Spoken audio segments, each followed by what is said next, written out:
کتنی بڑی شخصیت کہ اگر چاند کی طرف انگلی اٹھائی ہے تو چاند کے ٹکڑے ہو گئے ہیں. اگر سورج سے لوٹنے کے لیے کہا ہے ہمارے آقا نے تو سورج آپ کے اشارے پہ پلٹ کے آیا ہے. اگر آپ نے درخت کو بلایا ہے تو درخت زمین چیرتے ہوئے آیا ہے. اور اگر آپ سے سارے چرند پرند جانور اور پیڑ پتھر سارے کے سارے محبت کرتے تھے ہمارے آقا کے اخلاق کی وجہ سے. لکھا ہے کتابوں میں کہ آقا صلی اللہ علیہ وسلم اپنی مسجد میں ایک پیڑ سے ایک لگا کے خطبہ دیتے تھے، تقریر کرتے تھے. تو جب کچھ ترقی ہو گئی تو ایک منبر رکھا گیا جو مسجد میں رکھا رہتا ہے. جب منبر رکھا گیا تو آپ اس دن درخت پر ٹیک لگا کے تقریر کرتے تھے، وہاں سے اٹھ کے منبر پہ بیٹھے. صحابہ کہتے ہیں کہ وہ درخت پھوٹ پھوٹ کر رونے لگا اور آقا صلی اللہ علیہ وسلم اترے منبر سے اور اس کو اپنے سینے سے لگایا اور اس کو تسلی دلائی اور پھر وہ چپ ہوا. آپ صلی اللہ علیہ وسلم اتنے مہربان تھے درختوں کے ساتھ. ایک مرتبہ آپ تشریف لے جا رہے تھے، دیکھا ایک اونٹ ہے جو پریشان حال ہے، اس کے مالک نے اس کو جو ہے وہ دھوپ میں باندھ دیا.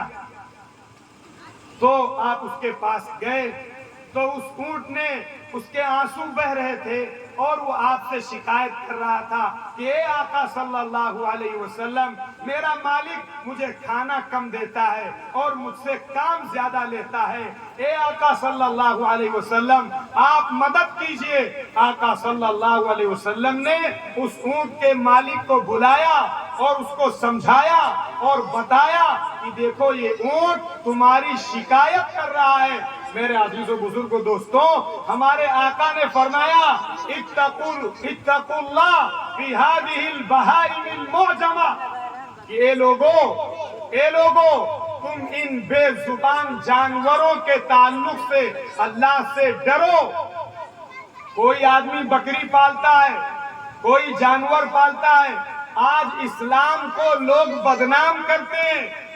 میڈیا والے سب سے زیادہ گندے اور گھناؤنے، جنہوں نے آپس کے اندر اتنا زیادہ نفرت پیدا کر دی، آپس کے اندر لوگوں میں بھید بھاؤ پیدا کر دیا کہ صاحب آج ہر روز جو ہے وہ کچھ نہ کچھ حادثہ پیش آ رہا ہے جس سے ہمارے ملک کی پیشانی پہ وہ ایک داغ لگتا ہے. داغ. اسلام کو صاحب برائیوں سے، ظلم سے، اتیاچار سے، مہیلاؤں کے ادھیکار کو ختم کرنے سے اسلام کو جوڑ دیا. حالانکہ اسلام وہ ہے جو یہ کہتا ہے کہ اگر کوئی انسان کسی جانور کو، کسی پشو اور پکشی کو جو ہے ستاتا اور پریشان کرتا ہے تو خدا کے یہاں اس کو اس کا جواب دینا پڑے. ہمارے آقا نے سنایا، کیا سنایا؟ فرمایا ایک عورت تھی، اس نے ایک بلی پالی تھی اور وہ اس کو باندھ کے رکھا تھا، اس کو پراپر کھانا پانی نہیں دیتی تھی، وہ بلی مر گئی. وہ عورت نمازی تھی، وہ عورت دیندار تھی، لیکن آقا نے فرمایا اس جانور کے ساتھ اتیاچار کرنے کی وجہ سے خدا نے اس کے لیے دوزخ کا فیصلہ کیا. اور ایک عورت تھی جس نے ایک کتے کو پانی پلا دیا تھا، خدا نے اس کے لیے جنت کا فیصلہ کیا. جو دین کتے کو پانی پلا دینے پہ جنت کی بشارت دیتا ہو، جو دین بلی کو باندھ کر مات دینے کی وجہ سے دوزخ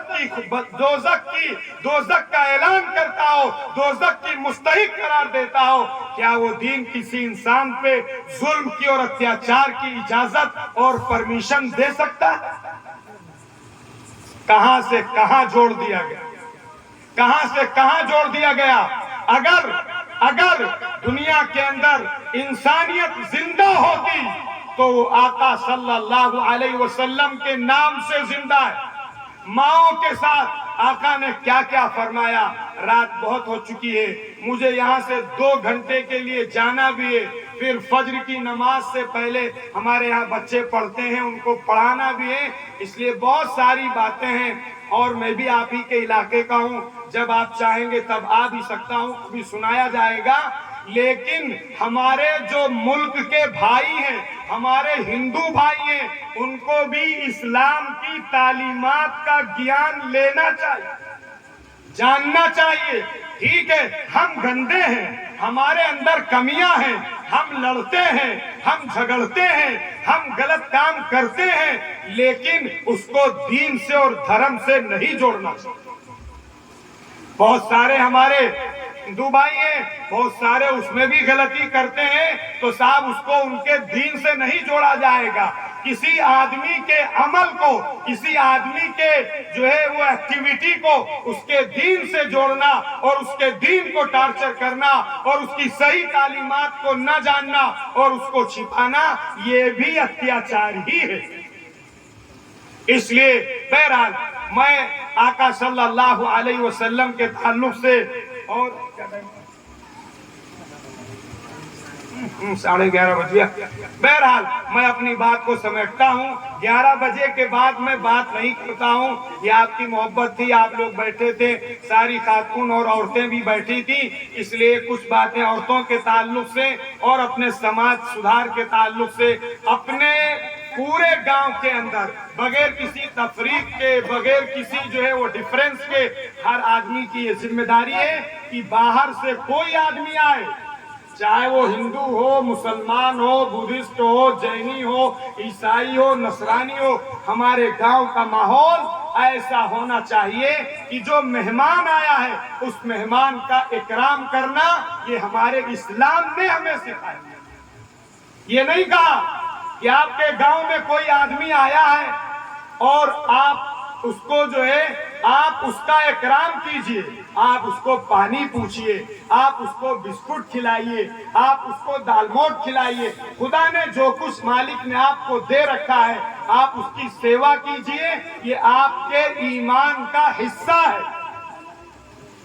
فرمایا آقا نے، من کان یؤمن باللہ والیوم الآخر فلیکرم ضیفہ، کہ جو آدمی اللہ پر اور آخرت کے دن پر ایمان رکھتا ہے، اس کی یہ ذمہ داری ہے کہ وہ اپنے مہمان کا اکرام کرے۔ ہمارے گاؤں میں کوئی مہمان آئے، ہمارے گاؤں میں کوئی آدمی آئے، ایسا محسوس ہو کہ یہ سارے پورے گاؤں والے ایک کنبہ ہیں، ایک خاندان ہے، آپس میں سب کے اندر محبت ہے، آپس میں ایک دوسرے کو معاف کرنے والے ہیں۔ مائیں بہنیں اپنے گھروں کے اندر ایسی بہترین ماحول، ایسا بہترین ماحول بنائیں، ایسا بہترین جو ہے وہ کردار ادا کریں کہ ہر آدمی کا گھر ایک جنت ہو، ہر بچہ ایک بڑے کی عزت کرنے والا اور ہر بڑا چھوٹوں پر شفقت کرنے والا، مہربانی کرنے والا ہو، تاکہ سارے لوگوں کی زندگی ایک بہترین زندگی ہو۔ اور بھی بہت سارے قصے ہیں، وہ انشاءاللہ کبھی سنائے جائیں گے۔ اللہ تعالی ہم سب کو اپنے نبی کے جو صحیح طریقہ نبی کا ہے اس پر چلنے کی توفیق عطا فرمائے، اور اللہ تعالی ہم سب کے گھروں میں خوب برکتیں نازل فرمائے، اور اللہ تعالی ہماری عورتوں کو اپنے شوہروں کی قدر کرنے کی توفیق عطا فرمائے، اور ہمارے آدمیوں کو اپنی بیویوں کی عزت کرنے کی توفیق عطا فرمائے، اپنے ماں اور اپنے باپ کی سیوا کرنے کی خدا ہم سب کو توفیق عطا فرمائے۔ یہ بھی عنوان بہت جو ہے وہ دکھ پہنچانے والا عنوان ہے کہ اس وقت جو ہمارے نوجوان ہیں ان کا سلوک اور ان کا بیہیو جو اپنے ماں باپ کے ساتھ ہے، وہ بھی کبھی انشاءاللہ بتایا جائے گا۔ اللہ تعالی ہم سب کو قبول فرمائے اور صحیح راستے پہ چلنے کی توفیق عطا فرمائے، پریم اور پیار اور محبت سدبھاونا کے ساتھ رہنے کی توفیق عطا فرمائے۔ وآخر دعوانا ان الحمدللہ۔